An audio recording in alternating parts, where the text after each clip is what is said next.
இந்த அடர்ந்த காட்டுல ஒரு பெரிய சிங்கம் வாழ்ந்து வந்துச்சு.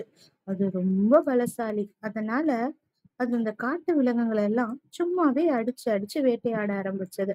இதனால காட்டு விலங்குகள் எல்லாம் பயந்து ஒரு நாள் ஒன்று கூடி சிங்கத்துக்கிட்ட போச்சு.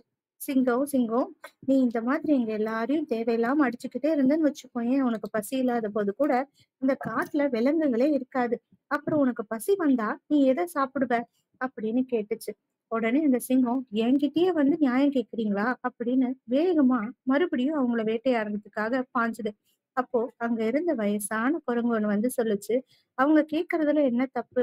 இப்ப நீ எல்லாரையும் வேட்டையாடிட்டேன்னா உனக்கு பசின்னு வரும்போது உனக்கு சாப்பிட யாருமே இருக்க மாட்டோம்.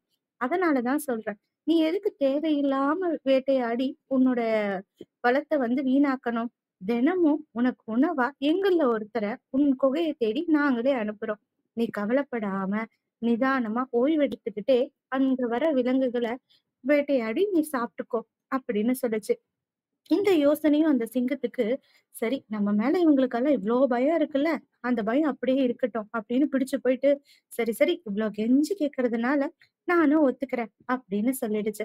அதுக்கப்புறமா தினமும் இந்த விலங்குகள்ல இருந்து ஒருத்தர் அந்த சிங்கத்தோட குகைக்கு போவாங்க.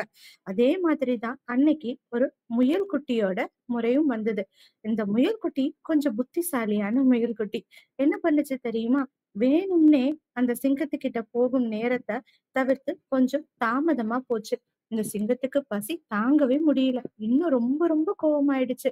அந்த கோவத்தோடயே காத்துக்கிட்டு இருந்தது. அந்த முயல் வந்ததுதான் தாமதம். உடனே ஒரு பெரிய கர்ஜனைய வச்சு கேட்க ஆரம்பிச்சிருச்சு. என்ன முயலே, என் மேல இருந்த பயமெல்லாம் போயிடுச்சா? எதுக்காக இவ்வளவு தாமதமா வர்ற? எனக்கு பசிக்கும்னு உனக்கு தெரியாதா? அவ்வளவு பயம் இல்லாம போயிடுச்சு என் மேல அப்படின்னு சொல்லிட்டு ரொம்பவும் கோவமா கத்த ஆரம்பிச்சிருச்சு. உடனே அந்த முயல், சிங்கராஜா சிங்கராஜா, உன் மேல இருக்க பயம் எல்லாம் போகுமா? நீ எவ்வளவு பெரிய பலசாலி. உன் மேல பயம் எல்லாம் அப்படியேதான் இருக்கு. ஆனா வர வழியில உன்ன மாதிரியே பெரிய சிங்கம் ஒண்ணு பார்த்தேன். அத பார்த்ததும் நீ தான் நினைச்சு நான் பயந்து வணக்கமும் சொன்னேன். ஆனா அந்த சிங்கம் நீ கிடையாதுங்கிறது கொஞ்சம் நேரம் பொறுத்துதான் புரிஞ்சுது. அந்த சிங்கம் என்ன சொல்லுச்சு தெரியுமா? நான் தான் இந்த காட்டிலேயே ரொம்ப பலசாலி. என்கிட்ட மோதுனா உங்களுடைய சிங்கம் எல்லாம் தோத்து போயிடும் அப்படின்னு சொல்லி என்னை மிரட்டி உன்னையும் கிண்டல் பண்ணி ஏளனமா நெறையவே பேசுச்சு. அதனாலதான் நான் வர்றதுக்கு கொஞ்சம் தாமதம் ஆயிடுச்சு. என்ன மன்னிச்சுக்கோ அப்படின்னு ரொம்ப பணிவா பொய் சொல்லுச்சு. இத கேட்ட சிங்கத்துக்கு, ஆஹா! என்னையும் காட்டிலும் ஒரு வீரனா இந்த காட்டுல? என்ன கிண்டல் செய்யற அளவுக்கு தைரியமா? வா! அது யாருன்னு எனக்கு காட்டு அப்படின்னு ஒரு கோவமா கொஞ்சம் கூட யோசிக்காம அந்த முயல் கிட்ட அதட்டலா சொல்லுச்சு. இத கேட்டதும் இதுதான் தருணம் அப்படின்னு சொல்லிட்டு அந்த முயலும் என்ன சொல்லுச்சு, வாங்க சிங்கராஜா, நானே அந்த சிங்கம் இருக்க இடத்துக்கு உங்கள கூட்டிட்டு போறேன்னு சொல்லிட்டு, அந்த சிங்கத்த ரொம்ப பவ்யமா ஒரு இடத்துக்கு கூட்டு போச்சு. அது குகையில இருந்து கொஞ்சம் தள்ளி இருந்த ஒரு பாழடைந்த கிணறு. அது ரொம்ப பெருசா இருந்தது. உள்ள கொஞ்சமா தண்ணி இருந்துச்சு. சிங்கராஜா சிங்கராஜா, இந்த குகைக்குள்ள இருந்து தான் அந்த சிங்கம் பேசுச்சு அப்படின்னு சொல்லவும், அந்த சிங்கமும் கொஞ்சம் கூட யோசிக்காம அந்த குகைக்குள்ள எட்டி பார்த்து, ஏய் யாரு நீ அப்படின்னு கேட்டுச்சு. அந்த கிணத்துக்குள்ள இருந்த தண்ணீல இந்த சிங்கத்தோட முகம் பிரதிபலிக்குது. இது கோவத்துல இருந்ததா ஏற்கனவே, அதனால கொஞ்சமும் யோசிக்கல. இது பேசுற குரல் வந்து எதிரொலிக்க ஆரம்பிச்சது. ஏய் யாரு நீன்னு மறுபடியும் ஒரு அதட்டலான திமிரான தொனியில கேட்க ஆரம்பிச்சதா, உடனே இந்த சிங்கத்துக்கு மறுபடியும் கோவம் வந்துருச்சு. என்னையே மரியாதை இல்லாம பேசுறியா?